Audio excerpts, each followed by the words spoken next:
Selamat pagi Pak, saya atas nama Alfred Jamil Alak, NIM 2020-520028, ingin menyampaikan materi teknik jalan raya.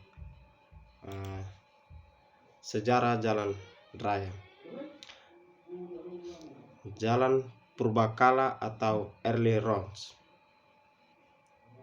Yang kedua, jalan-jalan kuno Amerika atau early roads. Yang ketiga, zaman kereta api atau daerah road atau era. Yang keempat, perkembangan jalan raya modern. Sejarah perkerasan jalan-jalan dikenal sejak adanya manusia untuk mencari kebutuhan hidup dan berkomunikasi dengan sesama. Perkembangan jalan awalnya hanya berupa jejak untuk mencari kebutuhan hidup seperti binatang buruan. Kehidupan berkelompok jalan setapak dengan menggunakan hewan sebagai sarana transportasi. Perkembangan konstruksi jalan meningkat pesat sesuai tingkat kebutuhan yang semakin maju. Ada beberapa ahli yang pertama kali sudah menemukan dan membangun jalan pertama, yaitu John Loudon McAdams pada tahun 1956 sampai 1836 di Skotlandia. Yang kedua, Pierre Marie Jerome, itu pada tahun 1716 sampai 1796 di Prancis. Yang ketiga, Thomas Telford, itu pada tahun 1757 sampai 1834 di Skotlandia. Perencanaan jalan. Kecepatan rencana atau FR agar mengacu ke PP nomor 34 atau 2006. Yang pertama, kecepatan rencana FR pada suatu ruas jalan adalah kecepatan yang dipilih sebagai dasar perencanaan geometrik. Jalan ini memungkinkan kendaraan bergerak dengan aman dan nyaman dalam kondisi cuaca yang cerah, lalu lintas yang lenggang, dan pengaruh samping jalan yang tidak berarti. Yang kedua, untuk kondisi medan yang sulit, FR suatu segmen jalan dapat diturunkan syarat-syarat bahwa penurunan tersebut tidak lebih dari 20 km per jam. Yang berikutnya, jarak pandang. Jarak pandang henti atau stopping sight distance SDD. Yang kedua, jarak pandang mendahului. Yang ketiga, kebebasan pandang di tikungan. Alignment horizontal, bagian lurus. Yang kedua, bagian lengkung atau tikungan. Jenis kerusakan dan bagaimana cara atau metode deteksi. Ini seperti di gambar ini. Tujuan pemeliharaan jalan adalah untuk mempertahankan kondisi jalan mantap sesuai dengan tingkat pelayanan atau kemampuannya pada saat jalan tersebut selesai dibangun dan dioperasikan sampai dengan tercapainya umur rencana yang telah ditentukan. Yang kedua, suatu perkerasan jalan sekuat apapun tanpa didukung oleh fasilitas drainase akan dengan mudah menurun kekuatannya sebagai akibat dari melemahnya kedapatan lapisan pondasi dan terurainya butiran agregat dari bahan pengikat.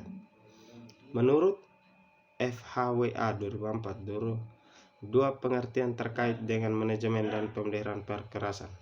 Yang pertama, manajemen perkerasan melakukan perbaikan dengan benar pada tempat yang benar dan pada waktu yang benar.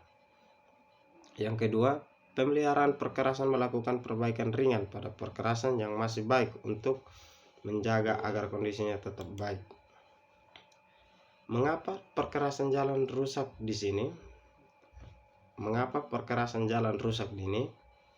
Yang pertama, pengaruh beban kendaraan. Itu meliputi beban kendaraan lebih besar dari yang diperkirakan. Yang kedua itu volume kendaraan lebih tinggi dari yang diperkirakan. pengaruh kelembapan, pengaruh temperatur. Yang keempat, perkerasan yang terlalu tipis. Yang kelima, bahan pembentuk perkerasan tidak memenuhi syarat. Yang keenam, pelaksanaan pembangunan buruk. Yang ketujuh, drainase buruk sehingga perkerasan sering tergenang air. Pembagian kelas jalan perkotaan.